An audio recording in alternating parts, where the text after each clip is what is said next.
Let me show you in this quick tutorial how you can see the hidden files and folders in Windows. This tutorial is going to work for both Windows 10 and 11. So let's begin.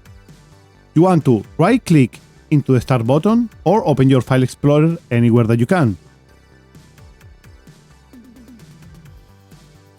Once you have the File Explorer open, you want to click on the three dots right here to see more, and you want to click into Options. Once the folder Options is open, you want to go to the tab of View. And in here you're going to see this option, Hidden Files and Folders, and right now you have selected Don't Show Hidden Files, Folders or Drives. You want to switch it to the Show Hidden Files, Folders and Drives, click into Apply and click into OK. Now, for example, if you go into your local DC, you're going to see some folders that you could not see before. And that is it with this tutorial. Now you know how you can see the hidden files and folders inside of Windows.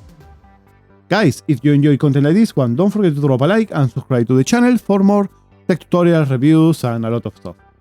Thanks for watching and see you guys on the next time. Bye bye.